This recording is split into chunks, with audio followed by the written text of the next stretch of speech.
What's up? You know who it is, KT with Voice TV. Today with my man Marcus. How you doing, brother? I'm great, man. Thank you so much for the man. opportunity, man. Hey. I appreciate this. Man, I appreciate you, man. There's no better way to spend a Sunday than sitting here talking about cars. What? And you have this beautiful car right here. Thank you. Thank you. So let the people know what kind of car is that? This is my 1965 C code Mustang. Okay. It's not anything fancy. It's just a regular Mustang done the way that I wanted to do it. When I was working uptown, NASCAR paraded their NASCARs around uptown. And I'm sitting up 14 stories and the windows shake like crazy. I'm like, what is that? And I run over to the window and see all these different colors. And I knew about NASCAR, but I never had that up close experience. I clock out, run downstairs, take my lunch, and they parked the cars and they started some of them. And to hear 800, 900 horsepower come alive when you're standing, it rattles the blood in your body, man. It does something, man. It just does something to me. Just Right. to hear the aggressiveness of like V8 just roaring, man. I don't know what it is. It takes you back. I'm like, this is boy toy. This is what I.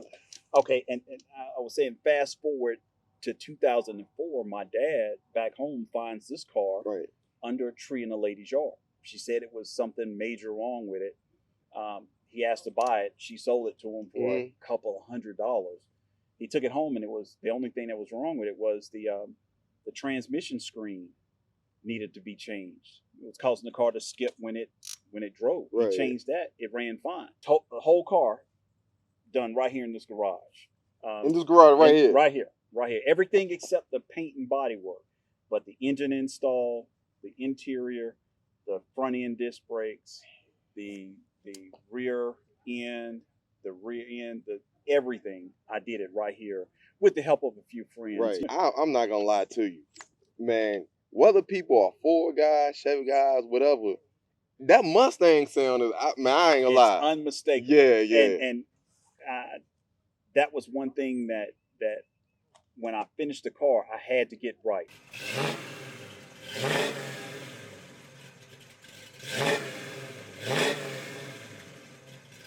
So would you say that you're a Ford guy? Yes. For the record, I'm a Ford guy. Okay. Because I own a Ford. But I appreciate all V8s. An engine came up on eBay. And this guy was actually swapping his engine for an LS motor in a 65. And my thing was, that's a sin. And I said, since you're going to sin that way, I was like, some things you just don't do. Yeah. But I'm going to take that engine off your hands. Yeah. And let me do it right. You can exactly. Because so my uncles, like I said, I got into cars because of my uncles. Like I don't know how to build them or something. But my uncles, he used to work on, and he used to say, because they're Chevy guys or whatever. Right. They said, man, listen, I'm gonna tell you what. You see a lot of 350s and a lot of cars, but you don't see other engines in Chevy. And being that you just said that's some Chevy guy. But being that you said, it reminded me just of what he said. And that could be true. That could be true. But I'm like, okay, you're gonna put that in your car. Your 65 Mustang. Right. Yeah, that's wild. That's wild to me. And I said, but now, well, I will say this: a lot of Chevy guys put Ford rear ends. Yeah, they do. Car. Yeah. So it's not the same, but it's still a swap. Yeah. My dad's a car guy, but to help me get the best thing, he said, call your uncle. Shout out to my Uncle Bubba. Rest in peace. Good guy. I called him, and we went to see the engine. The guy had the engine sitting on a stand in his garage. My uncle turned it over, did a few compression tests, and I saw how much compression the engine had. And my uncle got so excited.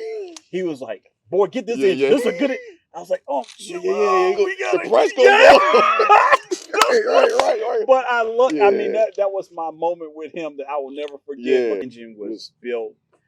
I mean, it was perfect. Got you. 331, aluminum race heads, JBA shorty headers. There was nothing I couldn't alter it one, I didn't want to try to get any more out of it, Right. because of what it had and the way it was set up. Right. E303 cam. You heard that low. Yeah. So I said, don't mess with if it ain't broke. Yeah. Don't fix it. Leave it alone. Absolutely. So I threw it in as it was. The only thing I had to do was get, I chose the Flowmaster Super 44 mufflers. Went out and bought a fiberglass hood with the scoop, and it worked out because I wanted a scoop in the hood. Yeah, the grill inside the scoop. There's an interesting story with that. Where I worked uptown, they were doing some construction in my building. They were working on the air conditioning system. They took the, you have the square ducts where your air comes down. Right. They took those out and laid them to the side.